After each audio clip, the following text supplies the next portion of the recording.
After the Theater by Anton Chekhov. Nadia Zelinin had just come back with her mama from the theater where she'd seen a performance of Yevgeny Onegin. As soon as she reached her own room, she threw off her dress, let down her hair, and in her petticoat and white dressing jacket hastily sat down to the table to write a letter like Tatiana's. "I love you," she wrote, "but you do not love me. Do not love me." She wrote it and laughed.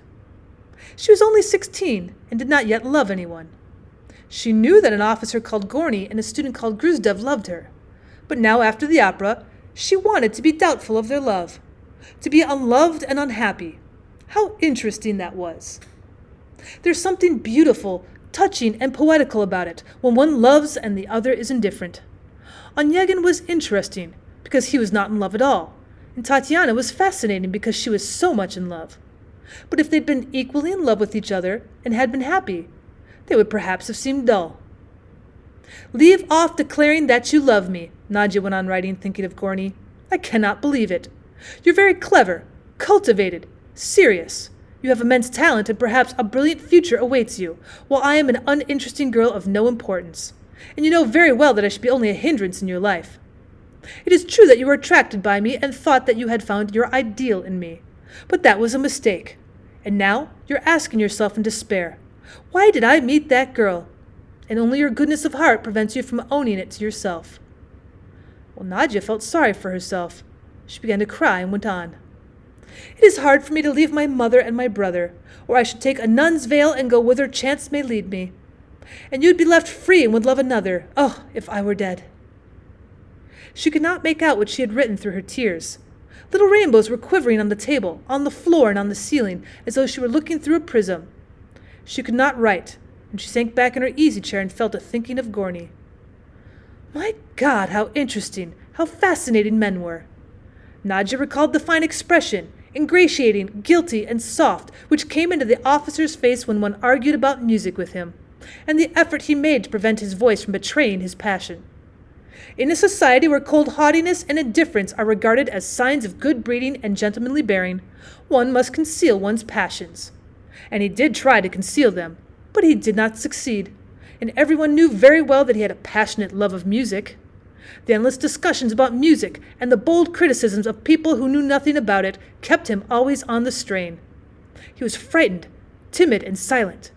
He played the piano magnificently like a professional pianist, and if he had not been in the army, he would certainly have been a famous musician. The tears on her eyes dried. Nadia remembered that Gorny had declared his love at a symphony concert, and again downstairs by the hat stand where there was a tremendous draught blowing in all directions. "I'm very glad that you have at last made the acquaintance of Gruzdev, our student friend," she went on writing. "He's a very clever man, and you'll be sure to like him. He came to see us yesterday, and stayed until 2 o'clock. We were all delighted with him, and I regretted that you had not come. He said a great deal that was remarkable." Nadia laid her arms on the table and leaned her head on them, and her hair covered the letter. She recalled that the student too loved her, and that he had as much right to a letter from her as Gorny. Wouldn't it be better, after all, to write to Gruzdev? There was a stir of joy in her bosom for no reason whatever. At first the joy was small and rolled in her bosom like an India rubber ball. Well, then it became more massive, bigger, and rushed like a wave. Nadia forgot Gorny and Gruzdev. Her thoughts were in a tangle, and her joy grew and grew, and from her bosom it passed into her arms and legs, and it seemed as though a light, cool breeze were breathing on her head and ruffling her hair.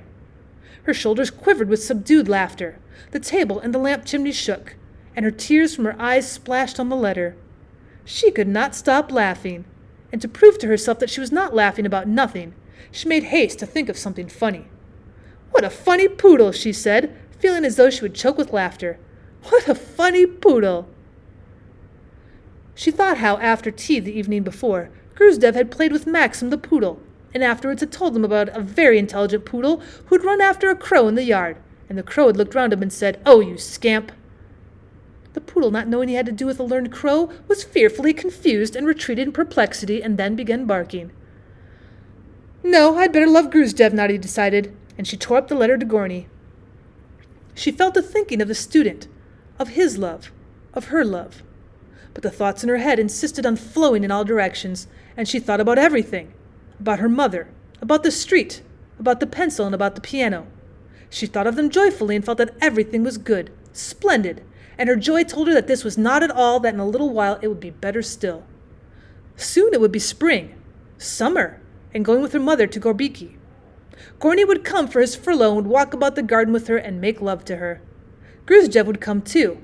He would play croquet and skittles with her and would tell her wonderful things. She had a passionate longing for the garden, the darkness, the pure sky, the stars. Again her shoulders shook with laughter, and it seemed to her that there was a scent of wormwood in the room and that a twig was tapping at the window. She went to bed, sat down, and not knowing what to do with the immense joy which filled her with yearning, she looked at the holy image hanging at the back of her bed and said, "O Lord God, O Lord God."